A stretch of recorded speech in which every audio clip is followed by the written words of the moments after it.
Hello everybody, Ben Woodruff here, and in today's video I'm going to be covering some very interesting stuff that doesn't get brought up a lot in archaeology or discussed a lot in archaeology. And that is because a lot of archaeology is compartmentalized. People will be studying one region and not understanding kind of the bigger connections across the board. So today I'm going to be talking about specifically a point of Mesoamerican influence, which is like southern Mexico, northern Guatemala, part of Central America, kind of the Mayans, the Aztecs, the Toltecs, their influence on the southwestern, what is now the southwestern United States, northwestern Mexico, southwestern United States. In that region, we see beautiful ruins. We see pueblos all over. We see elaborate cliff dwellings. And when we see these things, we think of them and we just think of, oh, these local Zen prayer farmers. We don't realize, unless you do your digging and understand and research, that there were vast trade networks that went from Mexico all the way up to the United States. Now we see this, we already know this. I've done videos on this specifically. We know, like, Chaco Canyon is a very famous site, and at Chaco Canyon we find that there were copper bells brought up from Mexico. There was cacao beans that were brought up from tropical Mexico to make cacao chocolate, right?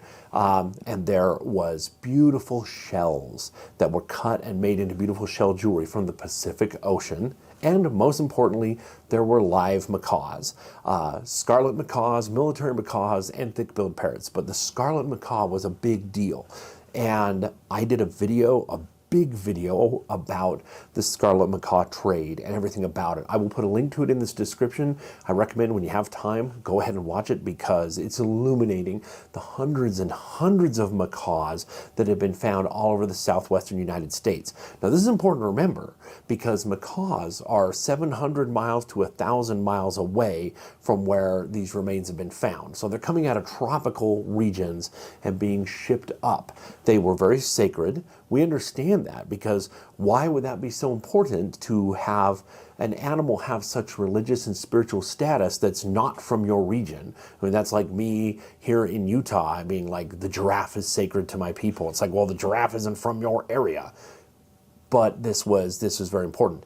Now, that being said, there's just kind of an assumption that, oh yeah, there were some macaws. You hear little reports here and there. Again, watch my macaw video because hundreds all around the Southwest, in Colorado, Utah, New Mexico, Arizona, and all northern Mexico. Tons of these things. Why? Well, there was this influence of the spirituality, the views, the importance, the spiritual reverence and connection of macaws that was spread north. Now, a lot of people do not realize just how expansive this was or how important this was because the material remains often don't keep, especially things that are painted. If you have the walls of a pueblo or the walls of a kiva that are painted, those pigments fade with time, especially as the structure comes in and any moisture comes in, those pigments begin to break down. So a lot of times there would have been evidence as to what these people were thinking and what was on their minds, and it's gone now. And if it's gone, it doesn't enter your brain. And if you think about it and bring it up, somebody's like, oh, you're just discussing some fringe theory. Well, here's a really good example. At Pottery Mound in New Mexico, there were several kivas where the murals were still intact and they've been replicated, and in books you can still see them. So let's take a quick look here and see. We're going to see these are all macaw images at the Pottery Mound Kiva. And again, Pottery Mound, I will put a link in the description, also do a video I did on Pottery Mound specifically. Not a very significant site as far as structurally. It wasn't very big, didn't have many people living there, and yet there are images of macaws, scarlet macaws from 700, a species that's native 700 miles away, everywhere. So let's take a look just really quick so you can get a sense of how prolific the view of scarlet macaws was to these people.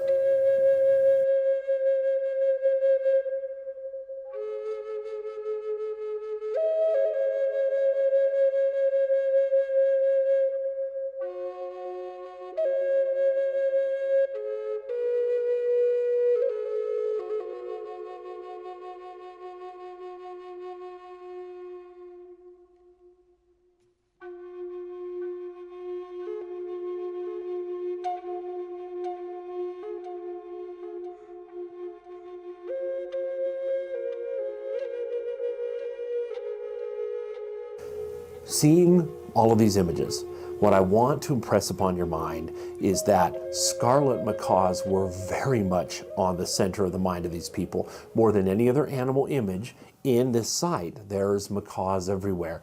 And people who are, beings who either are deity figures or people of high spiritual status or social status are seen depicting holding two scarlet macaws everywhere.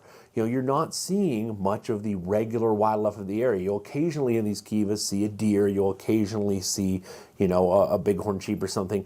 Not much. Scarlet macaws everywhere. You also, so this is clearly a Mesoamerican influence coming up. So even if as small as a community as the Pottery Mound Pueblo, it's pretty small, pretty insignificant, and macaws everywhere. They also have an image of a jaguar. Now we know it's a jaguar because it's not a bobcat, it's spotted, but it has a long tail. Bobcats have a short tail. We also know it's not a cougar because also in these kivas, there is an image of a cougar. We know that jaguars were very sacred in Mesoamerica throughout Mexico, Guatemala. We know this was a sacred animal and that many warriors were associated with the jaguar cult. And so, again, having now jaguars do occasionally range into what is now the United States, but it's not something that would be commonly seen. And so having an understanding of the jaguar and a reverence and a deference for it in your sacred space in a kiva, again, shows another link to Mesoamerica, which is pretty interesting. But what is all this getting to? I'm trying to promote the idea that Mesoamerican influence was much greater in the Southwestern United States than most people are at all aware of. But I want to bring up a point. The whole point of this video is actually because of the Mosquito Man. At Pottery Mound, we have some kiva mural images of mosquito men. That's a very strange animal to focus on. Who likes mosquitoes? Nobody. They bite you, you itch. Well, that's no fun. So if you had them, you would think your sacred space of a kiva. I mean, this is your temple. Why would you have images of a mosquito man there? What good is a mosquito? Now we know today, during part of the year they're moderate pollinators, and then they're food sources to other things like bats and swallows, and they're the bottom end of the ecosystem building up.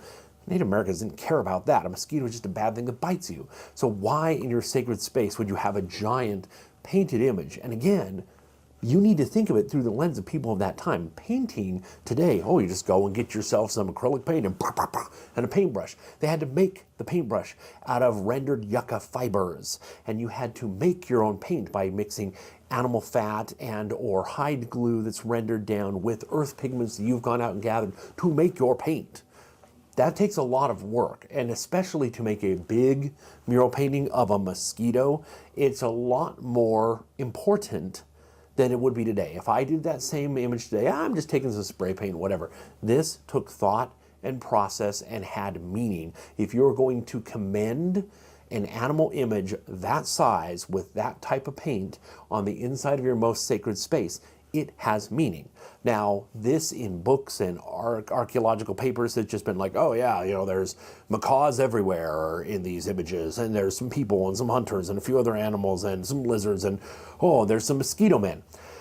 Not only are these mosquito men in one, they are right next to some important being, whether it's a spirit or a shaman or a chief, don't know. Whoever this being is, they're holding two macaws, and right next to them in this place of honor and position is a mosquito man. Why? Why would you have that?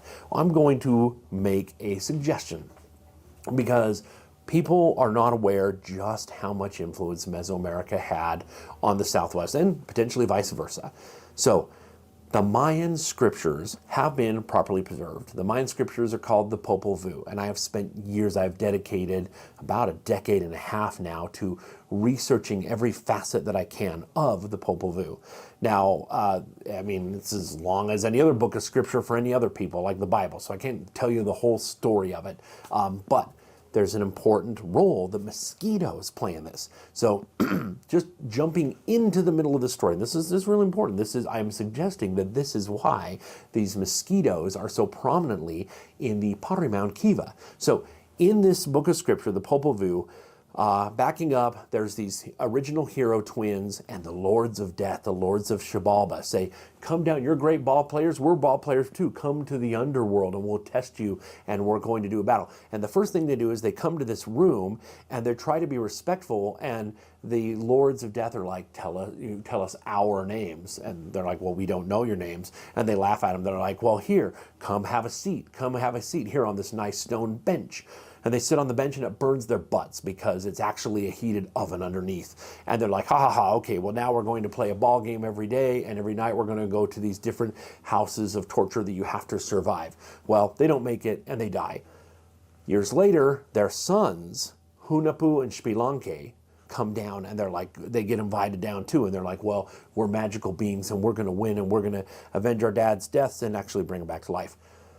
Now, they ahead of time, they magically know that their fathers were killed in this way. These hero twins go down there, so they're ahead of time. They're like, we got to find out the names, because we know the lords of death are going to ask us all their names, and they're also going to have these two wooden dummies that look like them, and you can't address them. You have to address the real ones. So they send a mosquito. They make a deal with a mosquito. And they send a mosquito down to the lords of death, and they sting one of them. The guy's like, ow, seven death. Who did that? Oh, ow, who did that? And they're saying each other's names as they're all getting stung by this mosquito. And so the mosquito flies back and tells the hero twins, hey, guess what?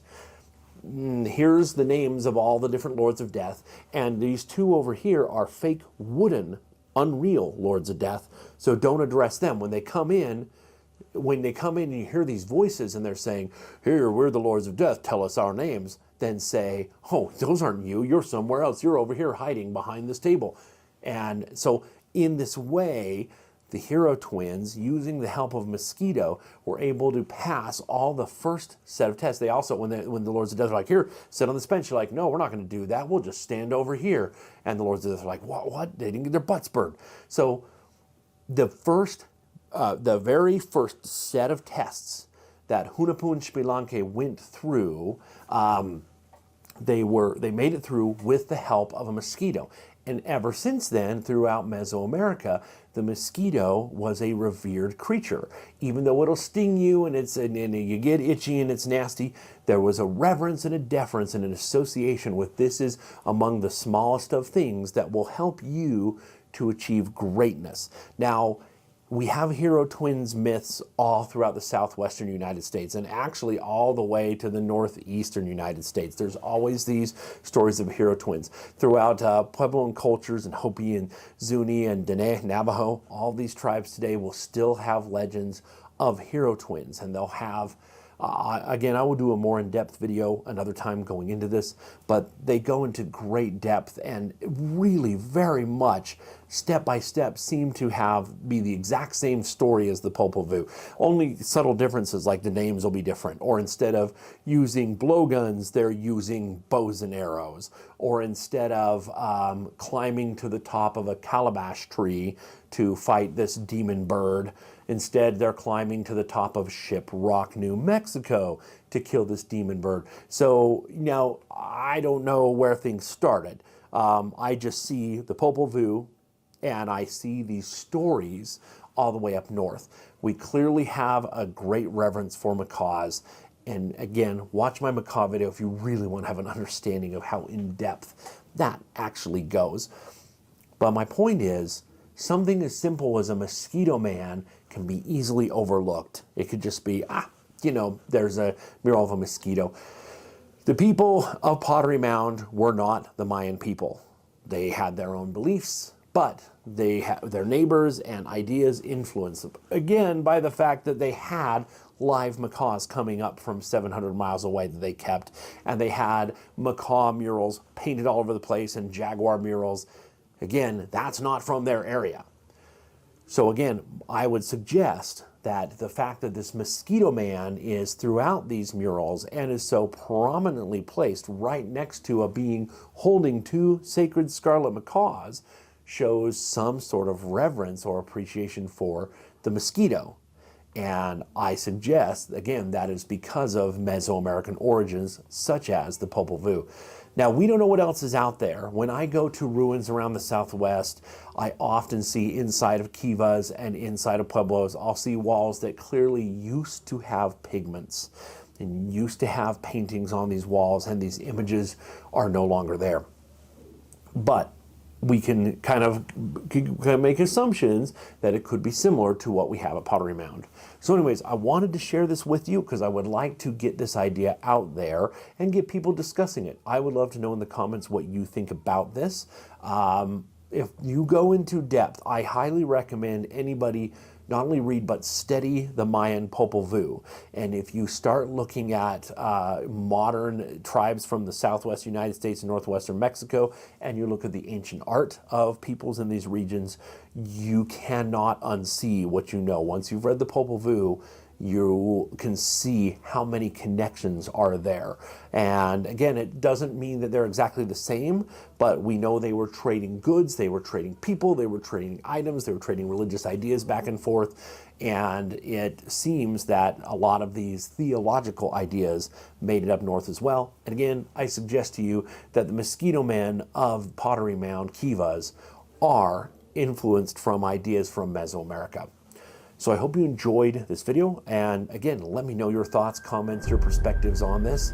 And if you haven't already, if you could hit subscribe, I very much appreciate it. And always remember that life is a gift. So never stop learning and never stop exploring. We'll see you next time.